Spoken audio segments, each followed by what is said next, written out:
In one of the most turbulent weekends in British history, the United Kingdom has witnessed its worst rioting in over a decade.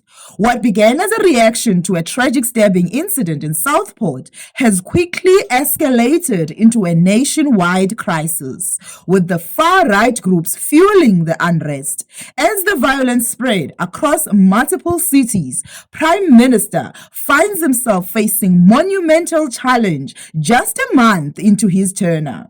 In today's video, we'll break down the events leading up to this chaos, the key players involved, and what this means for the future of the UK.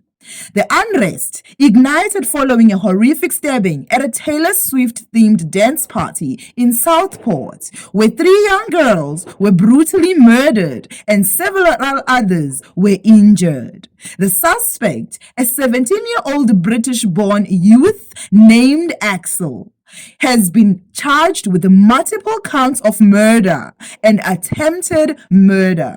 This tragic event, however, quickly became the focus of misinformation and conspiracy theories online, which falsely linked the attack to asylum seekers housed in the area. The spread of misinformation on social media has been a significant driver of the violence. Far-right agitators, particularly those associated with the English Defence League, EDL, seized upon these falsehoods, organizing protests under the banner, "Enough is enough." These protests quickly turned violent, with rioters targeting police, looting shops, and attacking mosques in cities like Sunderland. The anti-immigration rhetoric of these groups, combined with the recent political climate, has only exacerbated the tensions. The Prime Minister, who recently led the Labour Party to a historic victory over the Conservatives, is now facing his first major crisis in office. The riots have become a litmus test for his leadership, especially given his past experience as Director of Public Prosecutions during the London riots in 2011.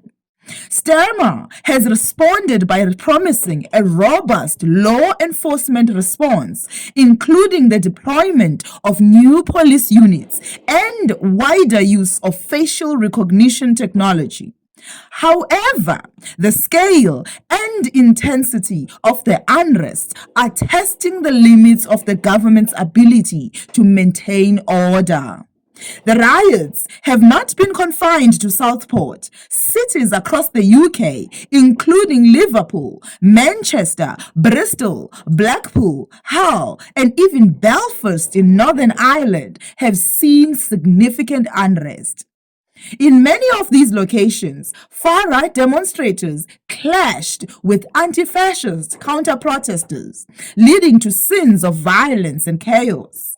Over 90 people have been arrested, with several police officers injured in the skirmishes. The violence has been described as the worst the country has seen since the summer of 2011. The UK's police forces have been stretched thin. They attempt to contain the violence. Despite assurances from the government that the police have all the resources they need, there are growing concerns about the long-term sustainability of this response. Justice Minister has announced that the justice system is ready to deliver swift convictions, echoing the rapid judicial response seen during the 2011 riots. However, with courts and prisons already overcrowded, the feasibility of this approach is in question. While the riots have been largely driven by far-right groups, there are underlying social grievances that have fueled the unrest.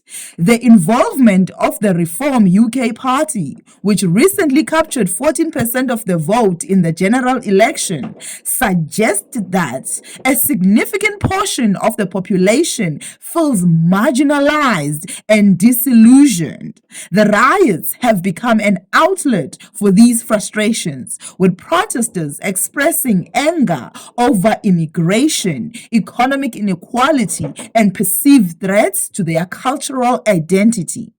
Prime Minister Stemmer's ability to navigate this challenge could define his leadership and set the tone for his term.